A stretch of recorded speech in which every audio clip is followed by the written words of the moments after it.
Seigneur, frappe l'aveuglement à nos ennemis. C'est ça la prière que nous allons faire. Que l'Éternel frappe l'aveuglement. Ceux qui vendent le plan de ces pays, qu'ils puissent être neutralisés, qu'ils deviennent des aveugles, que Dieu les ferme les yeux, afin qu'ils ne voient pas.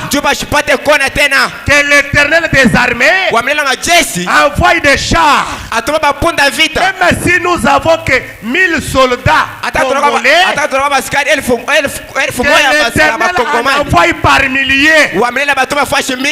Amen. Amen. Comme il avait envoyé pour Élisée, il est plus que capable d'envoyer encore des soldats pour combattre à notre place. Pourquoi? Cette nation, c'est une nation chrétienne. Même quand nous parlons là, si nous commençons à compter des chrétiens dans ces pays, ça va arriver même jusqu'à 80% de la population. Oui, mes frères. Ce pays, c'est un pays chrétien. Nous avons placé confiance à ces dieux. Dieu ne peut pas nous décevoir. Dieu ne peut pas nous humilier. Oh Dieu, tu ne permettras pas que quelque chose comme ça arrive. Lui-même dit que 10 000 tombent à ta gauche. Amen. Que 10 000 tombent à ta droite. Tu ne seras jamais atteint. De tes yeux seulement. Tu verras la rétribution des méchants. Juste tes yeux. Tu verras toi-même comment l'ennemi va souffrir. Amen. L'ennemi va peiner. Amen. Dieu fermera leurs yeux. Ils ne verront plus. Le Dieu des armées qui avait envoyé des sauterelles en Égypte, qui avait envoyé des crapauds en Égypte, il est plus que capable d'envoyer même les abeilles pour attaquer l'armée rwandaise, pour attaquer le mouvement des M23 et les détruire. Nous n'avons pas un demi-way. Notre Dieu, c'est un Dieu qui agit. Oui. Les peuples congolais doivent comprendre que nous sommes une nation de Dieu. Amen. Et une nation de Dieu doit être déterminée. Et on vous a lu l'écriture ici. Même l'avant-hier, j'ai lu cela. Frère Branham me dit, vous devez être prêts pour la guerre. Oui. La guerre n'est plus une guerre classique. Ça devient une guerre vague. Où tout et chacun combattra de sa manière. Oui. Mais vous les chrétiens, l'arme qui vous a été donnée, c'est la parole. C'est la prière. Amen. Branham dit, les chrétiens les plus faibles. Quand je parle d'un chrétien le plus faible, c'est quel chrétien? C'est lequel qui il trouve rarement le temps de prier. Il est faible. Un chrétien le plus faible, il n'a pas la force même de guérir un malade. Un chrétien le plus faible de tout le monde. Branham me dit, ces chrétiens-là peuvent vaincre l'ennemi à n'importe quand, à n'importe quelle circonstance. Mais si les chrétiens les plus faibles peuvent faire cela, qu'en est-il de toi qui prie jour et nuit pour ton pays? Branham me dit, mieux faut détruire ton ennemi avant que ton ennemi ne te détruise. Amen. Ce matin, nous allons dire Seigneur, augmente la force dans nos FARDC. Augmente la force, multiplie-le. Là où il y a un seul soldat, que les ennemis envoient 10 000. Là où il y a des soldats, que nos ennemis envoient 2 millions. C'est comme ça. Car c'est une guerre où l'éternel Dieu doit descendre. C'est ce que vous devez faire. Ça, pour faire ça, il faut être un nationaliste. Vous pensez que Félix Antoine Tshisekedi, le président nationaliste de ce pays, acceptera de céder le centimètre de ce pays? Ça, il ne le fera pas. C'est la patrie ou la mort. C'est la terre qui nous a été donnée. Frère Branham dit, Dieu avait promis aux enfants d'Israël qu'il leur donnera la terre. Il leur avait promis une portion. Il devrait aller rester à Ghana. Branham dit, Dieu était à mesure d'enlever les Amoréens. Il était à mesure d'enlever les Philistins. Les hommes qui étaient à la taille de Goliath, il y avait des élancés, les hommes robustes. Et c'était la nation que les gens craignaient. Mais Dieu n'a pas enlevé ces gens-là. Souvent Dieu accepte qu'il y ait l'ambition pour voir le courage que vous avez. Caleb a dit, c'est Dieu l'a dit, nous devons nous emparer de ce pays. Qu'il y ait des géants, nous allons prendre notre pays. Qu'il y ait des élancés, c'est notre pays. Amen. Que l'Amérique soit derrière ou non, que la France soit derrière ou non, ça c'est notre pays. Branham dit, les enfants d'Israël, ils combattent jour et nuit pour leur terre. Amen. Les enfants d'Israël, un juif, même s'il est né aujourd'hui, il est né sous la promesse. Quelle est cette promesse? Je vous avais promis de vous donner ce pays. Quand il est né, on lui informe. Cette terre ici, Dieu nous avait promis, quand nous étions en Égypte, qu'il nous donnera cette terre. Et l'enfant était né sous cette promesse. L'enfant était né sous cette conduite. Et aussitôt que l'enfant prend mémoire, il devrait prendre la défense de son pays. Il devrait prendre l'arme. Amen. Pour combattre pour sa patrie, afin de récupérer chaque centimètre de son pays. Dieu ne travaille jamais avec un péré. Le peuple congolais doit être prêt. Oui.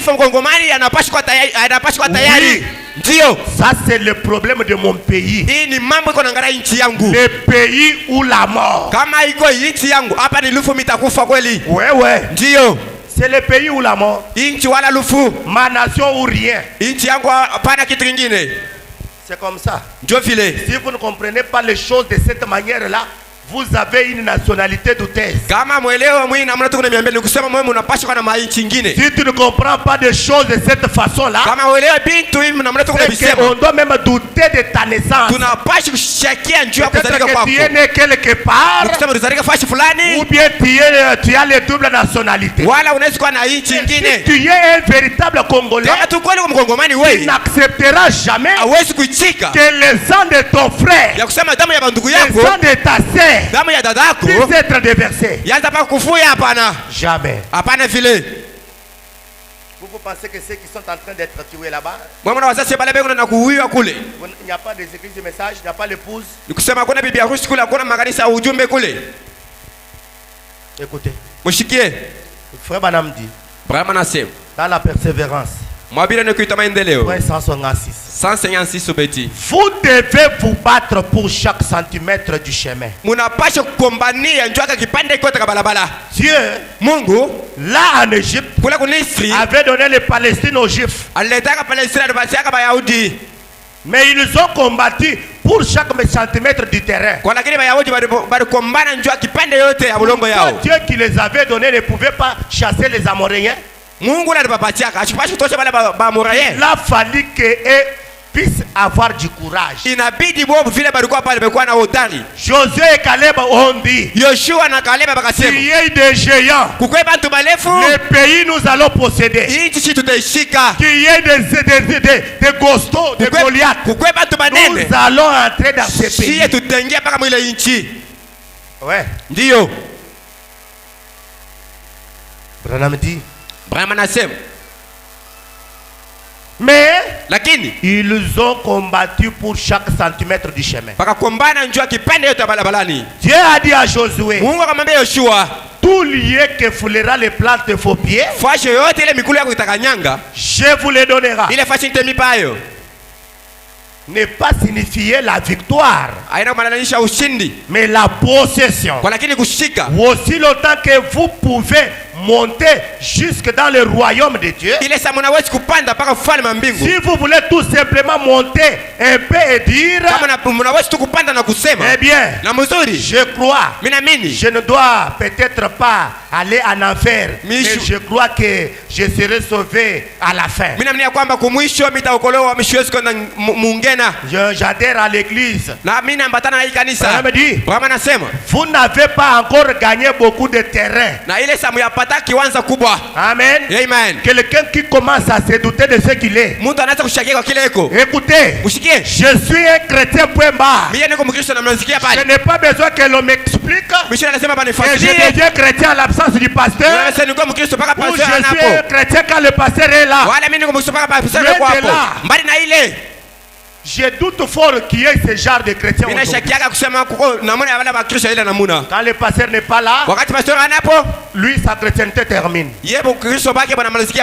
Donc il part à l'église par peur d'aller en enfer. Pour aller à l'église, pasteur est allé, moi je ne pars pas. Tu es un Rwandais, tu veux tuer le pasteur.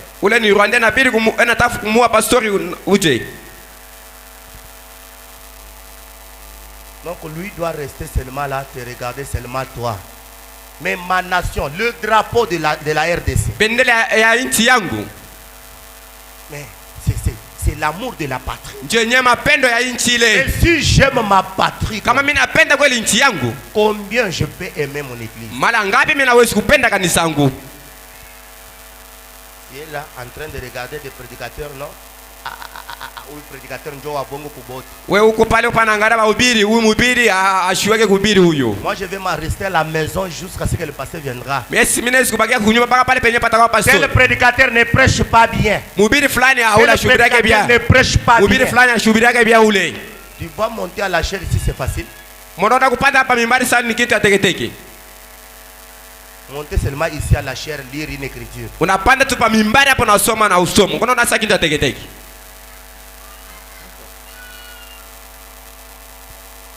Amen. Amen. Écoutez frère Branham. Je vous ai dit, chaque Congolais doit être prêt à affronter l'ennemi. Il doit être prêt. Si notre gouvernement disait que porter des tenues, prenez des armes, aller à la guerre, avant qu'il termine la phrase, je serai le premier.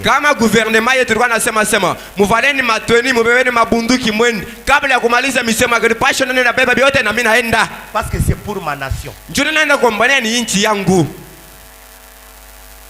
Écoutez frère Branham. Nous n'avons point ici bas des cités permanentes.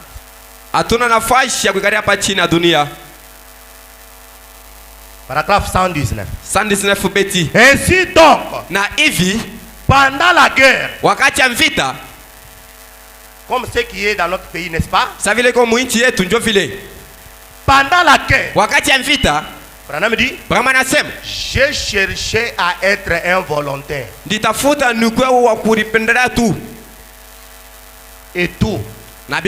Mais ils n'ont pas voulu. J'ai cherché à être un volontaire, entrer dans l'armée volontaire. Donc comme le président a dit, venez vous enrôler massivement. Branham a dit, pendant la guerre, j'ai cherché à être un volontaire.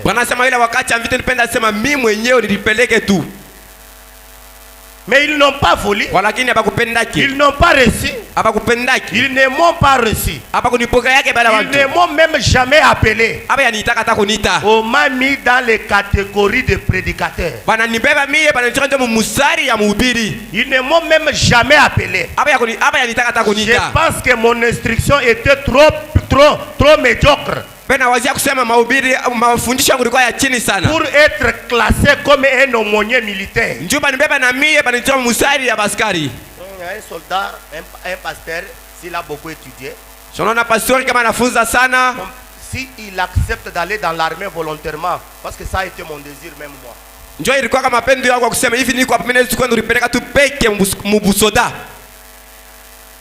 Être même un aumônier pour être à la guerre. Branham dit, il dit ceci.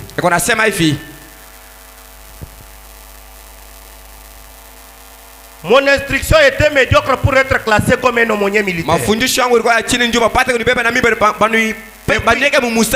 je suis prédicateur, il ne voulait pas. Donc, comme nous sommes prédicateurs, elles ne vont pas vouloir. Mais tous ces soucis, c'est quand Branham voit la guerre pour sa nation. Ils ont refusé parce que c'est un prédicateur. Ils ne m'ont pas affecté. Ainsi donc j'étais là. J'avais été écarté.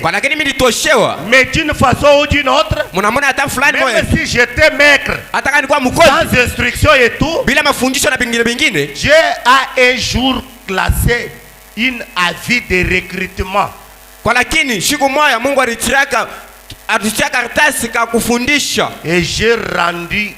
Et j'ai répondu à cela.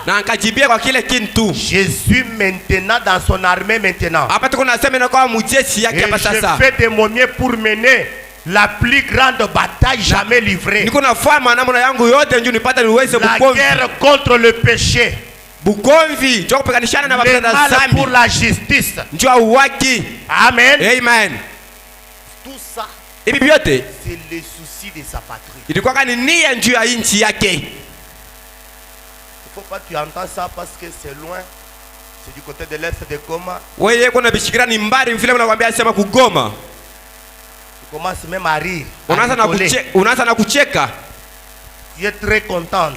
Quand les autres viennent prier, toi tu dis, oh mais ce sont des prières de chômeurs. Donc c'est toi qui as un travail. C'est toi qui as un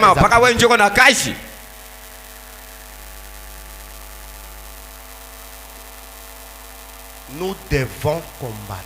Ce que vous êtes en train de faire ici, c'est votre façon de prendre l'arme et aller au front.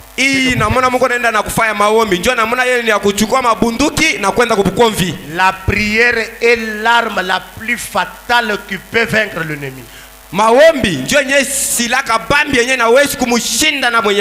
Amen. Amen. Branham dit,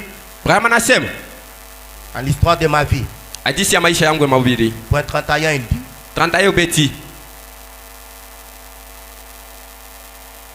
peut-être que j'adresse beaucoup à des jeunes gens qui en avaient vendu. De toute façon, c'était pendant la guerre. Tous ceux qui étaient assez grands pour enfiler l'uniforme étaient dans l'uniforme de part de ceux ici. C'est Branham qui parlait aux jeunes gens. Et tout était haut. L'uniforme faisait l'objet de la plus haute estime. C'est comme on m'a parlé là, hier, là, il y a un frère. Ndugu moyo aliniambia jana.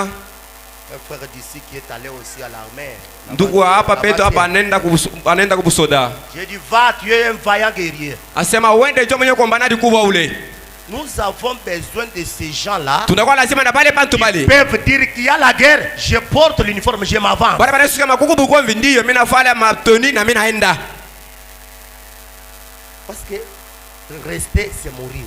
Reculer c'est mourir. J'avance en train de mourir. Kubakia utakufa.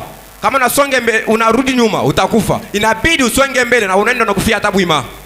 Madame dit, Brahma nasema.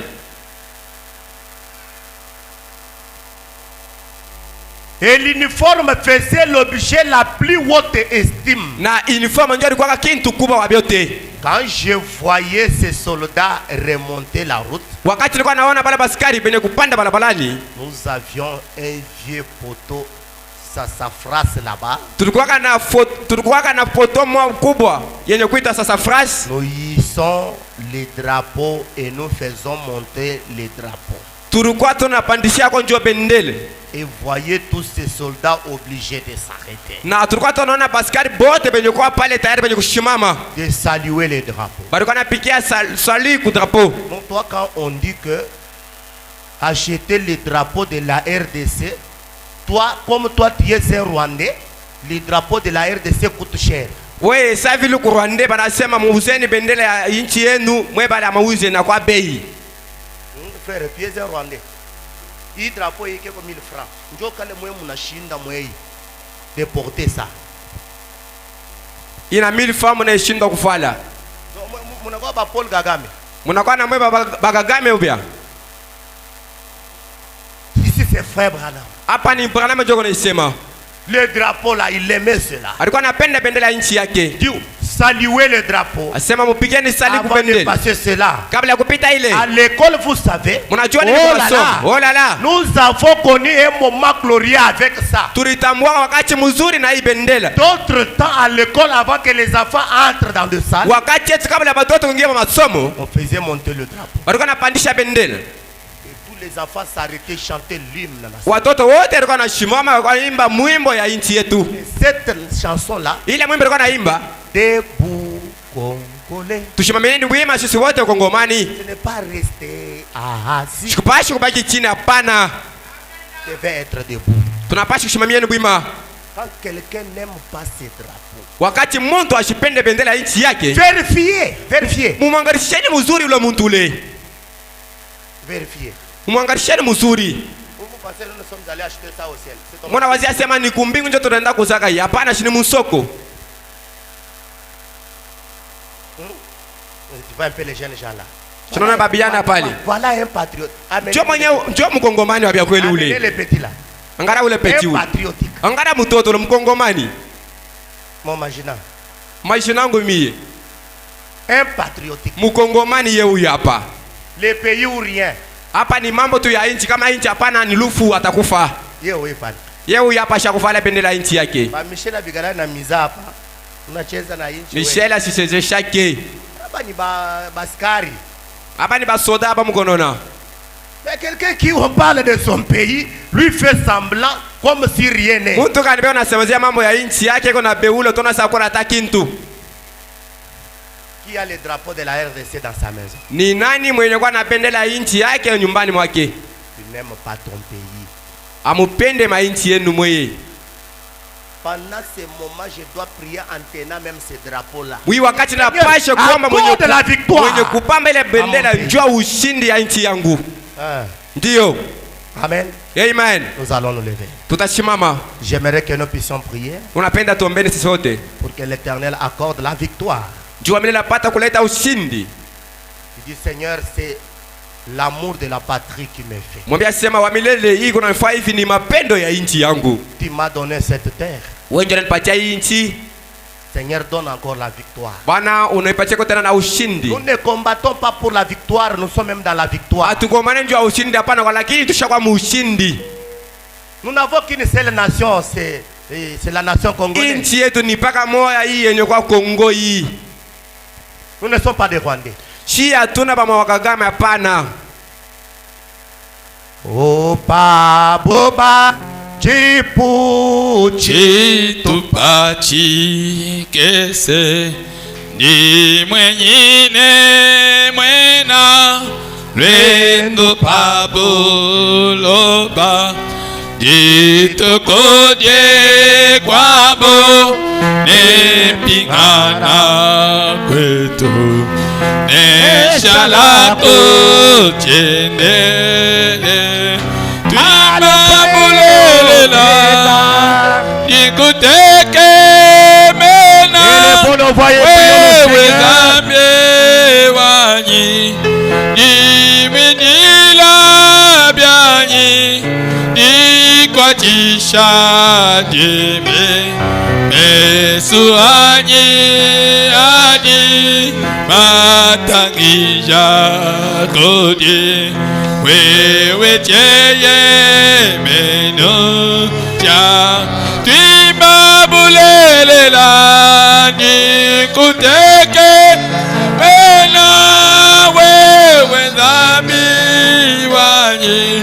dimwinila byanyi dikwachisha yebe wewe mesuanyi adi matangija kodi wewe cheye meno chanyi o chinyi chiwa pangila o Yesuwe yolo nebulo babe to bebe nani wakwela pata Yesuwe moke meshiwa baba oh yo mukelenge walu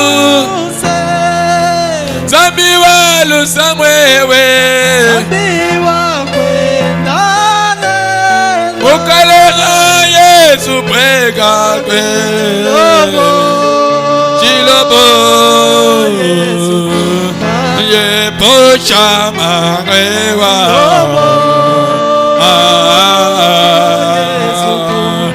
le pola famewa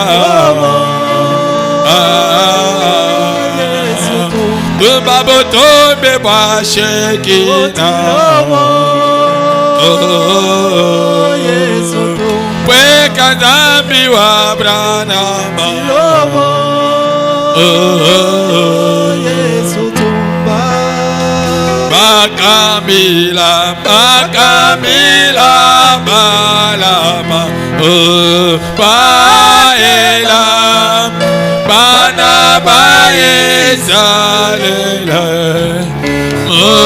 molao pakaswae kwakola yeyewa kabenesha yakobo oh eyo keleye walose zambi walusa mwewe zambi wakwe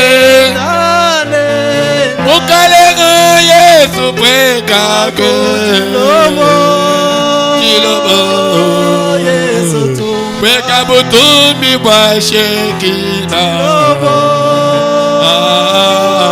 Yesu tu pweka zambi wa branama Haleluya Yesu tu tudine badijinga Yesu oh Yesu tu pweka Yesu andamona Haleluya Yesu tu oh chisamba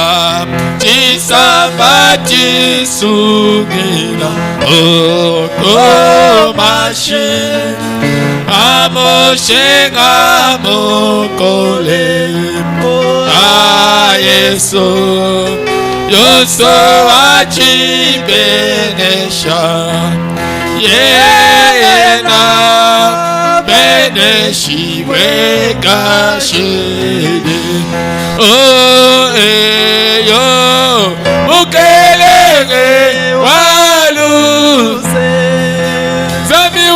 Tusa wewe